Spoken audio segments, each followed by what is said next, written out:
My channel ज्ञान की गरीबी।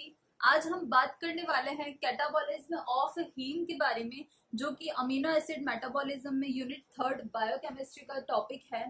ये जो है वो हम कैटाबॉलिज्म में हीम में पढ़ेंगे कि कैसे जो हीम मॉलिक्यूल जो होता है हेमोग्लोबिन का, वो कैसे कैटाबोलाइज होता है और सिंपलर फॉर्म में जो है टूटता है। इसके जो नोट्स है वो हमने नीचे डिस्क्रिप्शन बॉक्स में इसका लिंक दे दिया है, तो आप वहां से जो है डाउनलोड कर सकते हैं। तो सबसे पहले हम जो है इसका इंट्रोडक्शन पढ़ेंगे कि कैसा आखिर हीम मॉलिक्यूल होता है, उसकी कैसी जो है स्ट्रक्चर होती है। तो सबसे पहले हीम जो होता है उसके अंदर पोरफायरिन रिंग जो है वो प्रेजेंट होती है, जो कि कोऑर्डिनेट करती है आयरन के साथ में। इसमें हीम में क्या होता है, बीच में एक आयरन होता है, उससे कोऑर्डिनेट करती हुई जो है पोरफायरिन रिंग्स होती है इसके आसपास में। उसके बाद में जो पोरफायरिन होता है ये एक साइक्लिक स्ट्रक्चर होता है और ये 4 पायरोल की रिंग से जो है जुड़ा हुआ होता है। पायरोल की रिंग्स जैसे ये पायरोल की रिंग, ये पायरोल की रिंग, ये पायरोल की, तो 4 ऐसे पायरोल की रिंग जो है वो जुड़ी हुई होती है पोरफायरिन के एक मॉलिक्यूल में। इसके बाद में इसके सब्स्टिट्यूएंट्स भी होते हैं लगे हुए, जैसे मिथाइल हो गया, विनाइल हो गया, प्रोपियोनिल हो गया और एसिटाइल हो गया। तो ऐसे ग्रुप्स भी जो है इसके साइड चेन्स पे लगे हुए होते हैं। ऐसी जो है 8 साइड चेन्स होती है, 8 कुल मिला के साइड चेन्स होती है। और एक जो पायरोल रिंग होती है उसके ऊपर 2 साइड चेन्स होती है लगी हुई अलग अलग। और ये जो साइड चेन्स होती है वो एसिटाइल भी हो सकती है, प्रोपियोनिल भी हो सकती है, मिथाइल भी हो सकती है और विनाइल ग्रुप्स भी हो सकती है।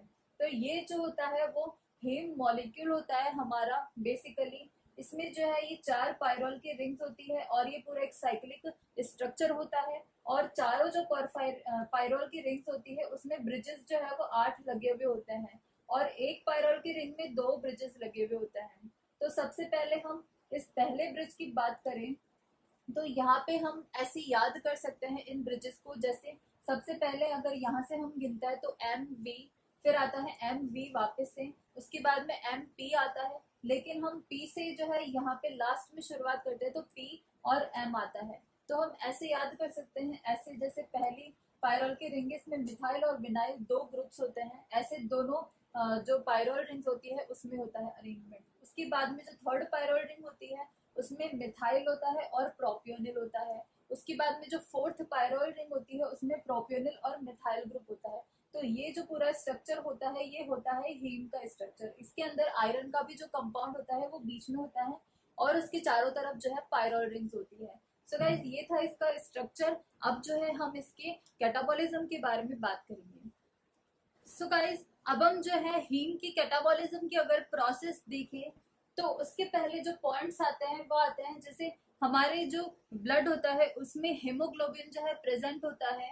तो हेमोग्लोबिन जो होता है उसके अंदर 4 जो है हीम ग्रुप्स प्रेजेंट होते हैं, जो कि सराउंडेड होते हैं ग्लोबिन के चारों तरफ। जो ग्लोबिन एक मॉलिक्यूल होता है उसके अंदर जो है 4 सराउंडिंग मॉलिक्यूल्स होते हैं, 4 हीम ग्रुप्स के, और वो जो है एक टेट्राहेड्रल स्ट्रक्चर फॉर्म करता है। तो उस प्रॉपर स्ट्रक्चर को हम बोलते हैं हीमोग्लोबिन। उसके बाद में हमारे एक सिस्टम होता है रेटिकुलो एंडोथेलियल सिस्टम। तो जो रेटिकुलो एंडोथेलियल सिस्टम होता है वो हर 120 दिन में जो है आरबीसी को डिस्ट्रॉय करता है और नई आरबीसी जो है वो फॉर्म करता है। तो जब रेटिकुलो एंडोथेलियल सिस्टम जो है 120 डेज के बाद में आरबीसी को डिस्ट्रॉय करता है, तो जो डिस्ट्रॉय जब कहाँ पे होता है आरबीसीज का, तो आरबीसीज जो है वो होती है लिवर और स्प्लीन के अंदर जो है डिस्ट्रॉय होती है।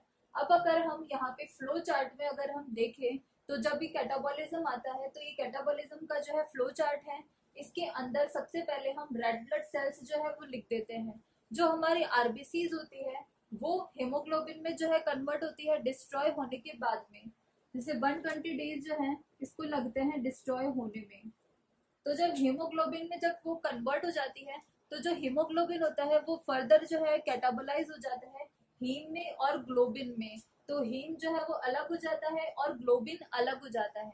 तो जो ग्लोबिन होता है वो तो सीधा सा जो है उसका प्रोसेस होता है, वो ग्लोबिन होता है वो अमीनो एसिड सिंपलर फॉर्म में जो है टूट जाता है, क्योंकि ग्लोबिन जो है वो एक तरह का प्रोटीन ही होता है और वो जो है टूट के अमीनो एसिड से फॉर्म करता है और फिर जो अमीनो एसिड्स होते हैं वो वापस से रीयूटिलाइज हो जाते हैं। तो ये जो है वो फर्दर कैटाबोलाइज हो जाता है ऐसे। उसके बाद में अगर हम हीम की बात करें तो हीम जो होता है वो बिलीवर्डिन में जो है कन्वर्ट होता है। अब ये जो कैटाबॉलिज्म होता है हीम का, उसके दो जो है एंड प्रोडक्ट्स होते हैं, एक तो होता है बिलीवर्डिन और दूसरा होता है बिलीरुबिन। तो ये जो हीम होता है वो कन्वर्ट होता है बिलीवर्डिन में, लेकिन इसमें एक एंजाइम जो है एक्ट करती है, वो होती है हीम ऑक्सीजनेज एंजाइम। तो हीम जो है वो डिग्रेड हो जाता है बिलीवर्डिन में, और इसमें जो NADPH होती है कोएंजाइम, वो भी इसमें वर्क करती है और ऑक्सीजन जो है वो भी अपटेक करता है, और ये फॉर्म करता है NADP प्लस, और कार्बन मोनोऑक्साइड भी जो है फॉर्म करता है, और ये निकालता है Fe2 प्लस को, आयरन को। फिर ये जो आयरन होता है वो वापस से रीयूटिलाइज हो जाता है। उसके बाद में बिलीवर्डिन बन जाता है। बिलीवर्डिन जो है वो बिलीरुबिन में कन्वर्ट होता है। इसका जो है वो रिडक्शन हो जाता है बिलीवर्डिन का। तो रिडक्शन कैसे होता है, NADPH जो कोएंजाइम होती है वो इसमें वर्क करती है और वो जो है रिडक्शन कराती है, और इसमें जो एंजाइम वर्क करती है वो होती है बिलीवर्डिन रिडक्टेज, और फाइनली जो है हमारा बिलीरुबिन आ जाता है। तो अगर हम यहाँ पे स्टेप्स में भी देखें कि कौन कौन सी जो स्टेप्स होती है वो कहाँ कहाँ पे जो है होती है, तो सबसे पहले स्टेप 1 में क्या होता है, RBC जो है वो रिलीज करता है हीम ग्रुप, और ये जो प्रोसेस होती है वो होती है लाइसोसोम के अंदर।